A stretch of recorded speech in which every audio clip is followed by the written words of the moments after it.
Amém. Glória a Deus, Maurício. Glória a Deus a todos que estão aqui conosco nessa noite. Que o Senhor possa falar na sua vida tremendamente. Amém? Nós vamos falar um pouquinho sobre essa música que o Maurício cantou para nós hoje, né?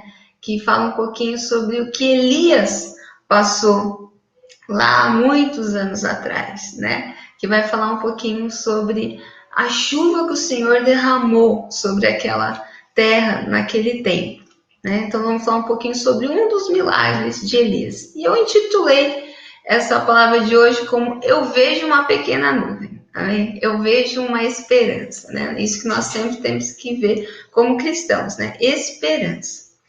Então, contando um pouquinho aí sobre o contexto, um pouquinho dessa época, né? Elias, ele era um grande profeta do Senhor, né? Um dos maiores profetas que nós já vimos sobre a terra. E lá no tempo, né, de Israel, ele sofreu grandes perseguições mesmo, né? Da própria mulher de Acabe, Jezabel, né? Que veio tentar matá-lo, né? Isso foi depois dessa chuva já, né? Mas só para te dar um contexto, né? Porque o rei de Israel era Acabe. E Acabe, ele era um rei que desagradou muito o coração de Deus. Antes dele, nunca houve um rei que teve tantos problemas como Acabe, né? Ele é um homem que, de fato, desagradou o coração de Deus, não honrou o Senhor, muito pelo contrário. Acabe acabou adorando a outros deuses, né? Entre eles, né, Baal. E isso desagradou muito o coração de Deus. E o próprio povo de Deus que estava ali naquela época começou a adorar outros deuses também, né? E Elias, neste contexto, né, que viu de tanto sofrimento, né, de tantas pessoas se dobrando a outros deuses, ele de fato pediu para o Senhor que parasse de chover sobre a terra, né? E parou de chover de fato durante 3 anos e meio. Parou de chover. E por que parou de chover? Porque Deus queria provar para o seu povo, né, que Ele era o Deus que podia todas as coisas, que Ele era o Deus que podia sustentar a vida do povo de Deus. Né? O povo de Deus estava se dobrando a outros deuses, mas o Senhor, Ele é aquele que quer ser o nosso provedor. E naquele tempo, as pessoas de fato não estavam servindo ao Senhor. E por isso o Senhor de fato usou a vida de Elias, né? E Elias orou com muita fé e a chuva parou de cair. Só que depois de 3 anos o Senhor falou para Elias: Elias, agora chegou a hora de voltar a chover sobre a terra. E vocês imaginam o povo 3 anos sem chuva, né? 3 anos onde há sequidão, muitas mortes, né? Muita fome. E isso ocasionou sérios problemas. E com certeza as pessoas começaram a lembrar daquela palavra de Elias, né? E lembrar de Deus.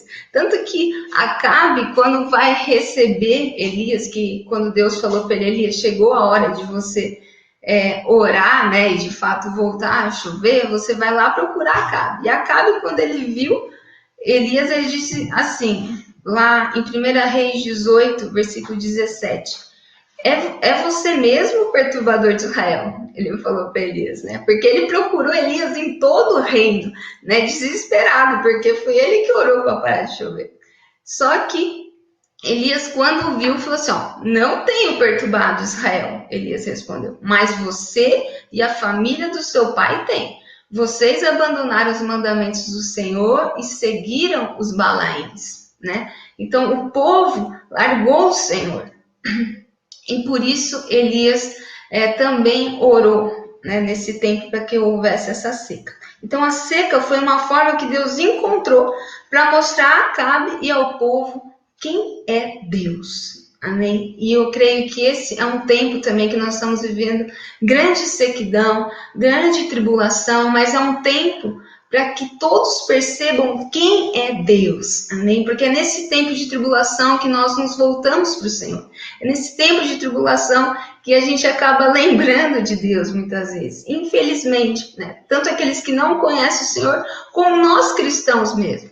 É nesse tempo de sequidão que a gente começa a ver a provisão do Senhor, né? Até que o pastor Felipe pregou no domingo, né? Muitas vezes a gente tem tudo nas mãos, né? E quando começa a faltar, você vai correr para quem? Para Deus, né? E nesse tempo foi um tempo que estava havendo muita sequidão, às vezes nas áreas financeiras, né? Às vezes no trabalho, na saúde, muitas vezes, mas é tempo hoje de nós lembrarmos quem é Deus, amém?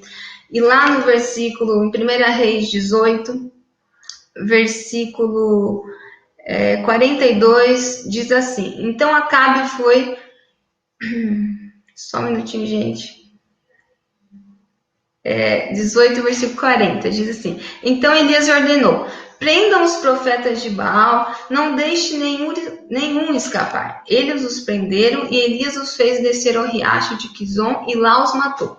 Porque antes do Senhor mandar a chuva, né, o Senhor, ele mostrou o poder dele para o povo. Porque o que Elias fez? Ele mandou e todo o povo se reunir lá no Monte Carmelo e ele mandou descer fogo do céu para consumir o holocausto ali, que os profetas de Baal não conseguiram, foram extremamente envergonhados, né? E o Senhor mandou fogo ali, né? Então, aí já veio o primeiro milagre, a primeira prova aí do poder de Deus. E depois, então, que houve vamos dizer assim, essa envergonhou Baal, né? Envergonhou os profetas, e as pessoas perceberam quem era Deus. Então, veio Elias a Acabe e disse assim: vá comer e beber, pois já ouço barulho de chuva pesada. Então Acabe foi comer e beber, mas Elias subiu até o alto do Carmelo. Elias voltou lá para o Carmelo e fez o quê? Dobrou-se até o chão e pôs o rosto entre os joelhos. Daí ele disse para o seu servo: vá e olhe na direção do mar. E ele foi e olhou.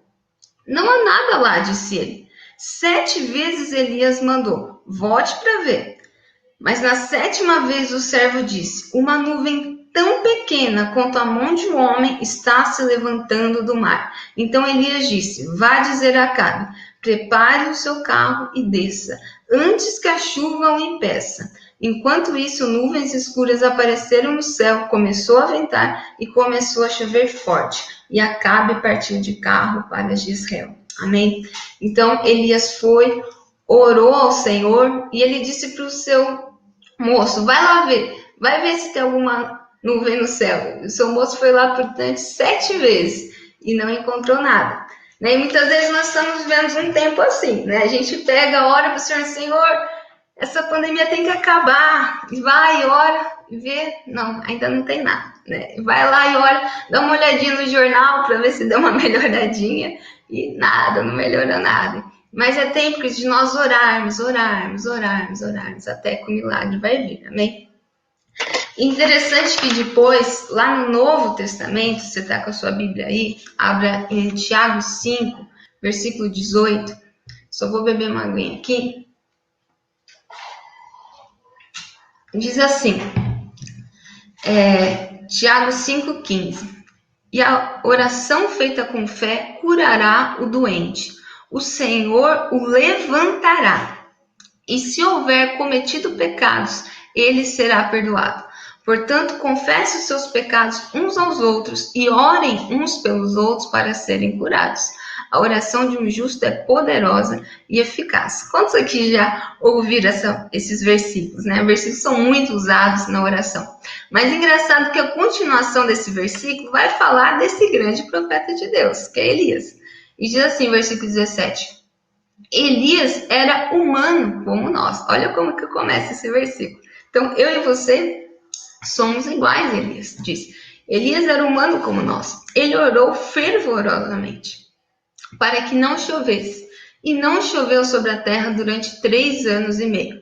Orou outra vez e o céu enviou chuva e a terra produziu os seus frutos. Amém? Então, o primeiro ponto, que nós temos que ser como Elias, homens e mulheres que creem de fato no Senhor e oram fervorosamente, porque Elias ele tinha uma fé e uma confiança no Senhor, que ele tinha certeza que o que ele falasse ia acontecer, Deus ia fazer. né? Por quê? Porque ele confiava no Deus que ele servia, amém? E nós temos que ser iguais a Elias. Por isso que lá no versículo 15, quando a gente volta, diz: e a oração feita com fé, amém? Elias, que era um homem comum, como diz também no versículo, como eu e você, ele eram pessoas de fé. Então, a oração feita com fé curará o doente e o Senhor o levantará, amém? Então, nesse tempo, quantas pessoas estão enfermas, quantas pessoas estão precisando do favor de Deus. Mas quando nós, como igreja, nos levantarmos e orarmos com fé,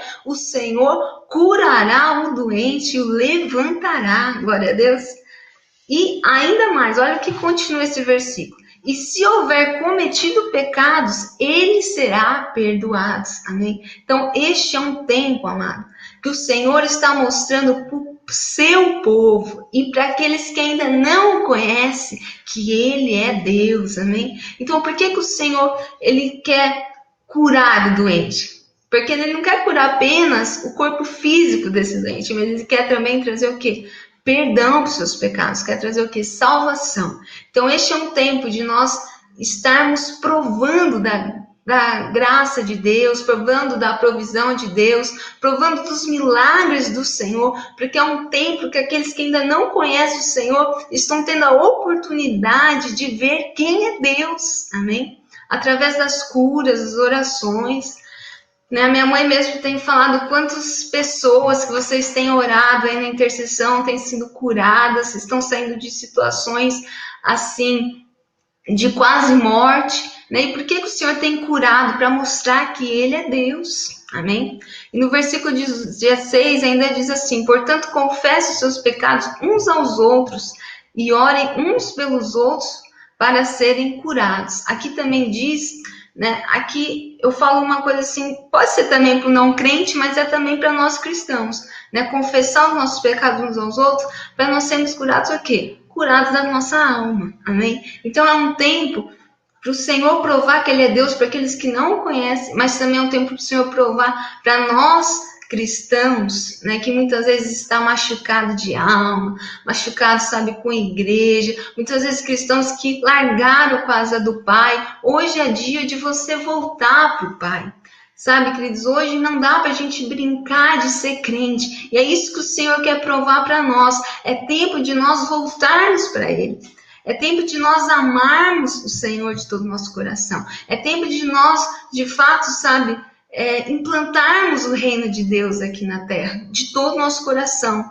Implantarmos, falarmos do amor de Deus, da sua justiça, sabe, da sua paz, da sua salvação que Ele quer trazer para as pessoas. Então é um tempo de curar a nossa alma, um tempo de nós sermos transformados pelo Senhor, amém? Cristãos de fato que amam o Senhor, que quer mais do Senhor e que não se importa com as coisas deste mundo, que nem o pastor Felipe pregou mesmo, né? Não se importa com as riquezas, porque tudo isso, querido, vai passar. Sabe, querido, vai passar, mas o que não vai passar é a presença do Senhor, é o reino de Deus, porque o reino de Deus, ele é eterno, amém? Nós estamos começando aqui um reino, mas esse reino, ele é eterno, e o Senhor quer te alcançar nessa noite, amém? Se você é cristão, está, sabe, desviado, está cansado de igreja, sabe, é tempo do Senhor te resgatar, porque é tempo de você provar que Ele é Deus na sua vida. Amém? Então nós estamos passando hoje por tempos difíceis, grandes tribulações, mas acredite, querido, vai chover. Amém? Vai chover. E esse tempo será de grande alegria. Interessante que eu estava lendo esse versículo, eu já estou encerrando, tá bom, amados? Mas eu estava lendo aquele texto lá de 1 Reis 18. E eu vou voltar aqui alguns versículos para ler o último, porque eu achei muito interessante, eu nunca ouvi um pastor pregando sobre isso. E diz assim, então, depois quando Elias orou e a chuva caiu, né, Elias disse lá no finalzinho do versículo 44, vai dizer a Acabe, prepare o seu carro e desça antes que a chuva o impeça. Né? Então ele falou para o seu moço ir lá falar com Acabe, preparar o carro dele. O carro dele naquela época, logicamente, né, gente, não tinha carro. Então era uma carruagem, né? uma carroça com cavalos. Então ele falou assim, ó, vai lá, fala para Acabe pegar então a sua carroça e sair correndo, né, lá para a cidade de Jezreel. Jezreel é onde era a cidade onde Acabe morava, né, onde ficava o seu palácio. Eles estavam então lá próximo do Monte Carmelo e o Senhor mandou então ele lá para Jezreel. Por que que ele falou para ele, olha, enquanto isso nuvens escuras apareceram no céu, começou a ventar e começou a chover forte. E Acabe partiu de carro para Jezreel. Daí no 46, que é um versículo muito interessante, diz assim: o poder do Senhor veio sobre Elias, e este, prendendo a capa com o cinto, correu à frente de Acabe por todo o caminho até Jezreel. Então, o que aconteceu com Elias, querido? Eu acho que isso devia ser contabilizado como um milagre, porque ele foi tomado do poder de Deus, de tal maneira e de alegria também, por ele estar vendo aquela chuva caindo. Ele já tinha visto fogo do céu, depois ele viu a chuva caindo, né, depois de 3 anos, que ele correu durante 32 quilômetros, que daí eu fui ver aqui no meu livro versículo por versículo, ele correu 32 quilômetros e ele ultrapassou Acabe. Então você imagina Acabe quando viu Elias já lá, né? Mas, oh meu Deus, ou ele foi teletransportado, né? Ou não sei o que aconteceu. Mas não, ele foi tomado pelo poder de Deus de tal maneira que ele virou o Usain Bolt e conseguiu ultrapassar os carros e chegar antes que Acabe lá na cidade de Jezreel. Então Elias ele foi extremamente cheio do poder de Deus e da alegria do Senhor. Por que eu quero falar isso para você? Porque a chuva vai chegar nas nossas vidas, amém? Eu creio nisso, eu creio que esse tempo difícil vai passar. E quando ele passar, é momento, querido, porque o que Elias foi fazer quando ele foi até Jezreel? Ele foi contar para o povo, olha gente, a chuva está vindo. Depois de 3 anos, a chuva está vindo. Venha e prove de quanto Deus é bom, amém? Ele queria falar para o povo de Deus que estava também nessa cidade, que eles tinham que largar toda a apostasia. O que é apostasia? Todo o abandono da fé que eles tiveram, né? Então abandonem, né, toda essa apostasia, sabe? E volte-se para o rei que é todo poderoso, Deus de Israel, amém? Então, um grande avivamento, eu creio que vai vir depois deste tempo. E quando esse avivamento vier, é tempo de eu e você, com alegria, amém? Falarmos ainda mais do amor de Deus, implantarmos ainda mais o reino de Deus sobre a terra. Glória a Deus. Então, eu quero deixar aqui com vocês, então, 4 pontos nessa noite que a gente aprendeu um pouco dessa palavra. Primeiro, nós precisamos ter a fé e a ousadia de Elias. Amém? Então, que nós possamos orar nessa noite para ter essa ousadia. Que ele orava, ele confiava que ia acontecer, porque ele cria no Deus que ele servia. Amém? Segunda coisa, que neste tempo de tribulação, as pessoas sejam curadas e sejam salvas e reconheçam o poder de Deus, que só Ele é Deus, amém? Então, que aqueles que não conhecem o Senhor, eu não sei se você tem pessoas na sua família, né? Nós temos, na minha família, na família do Juan, que está aqui do meu lado, nós temos orado por eles todos os dias. Então, esse é tempo, queridos, de nós orarmos todos os dias mesmo, porque é tempo daqueles que não conhecem o Senhor vivenciar o poder de Deus, amém? E ver o poder de Deus.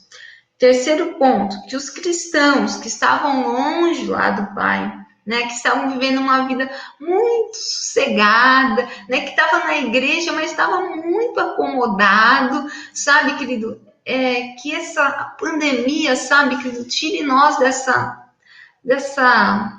como posso falar?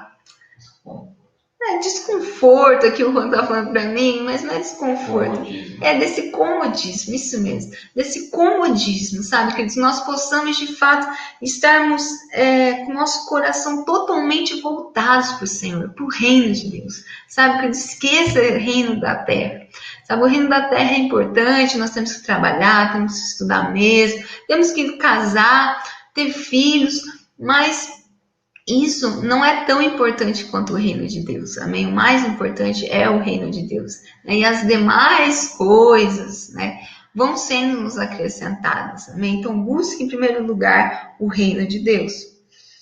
E em quarto lugar, que quando os tempos escuros passarem, amém, e a chuva vier, que possamos com alegria ainda anunciar a salvação e o poder de Deus e vivenciar um grande avivamento sobre a terra antes que ele venha. Amém? Porque o Senhor vai vir. Glória a Deus.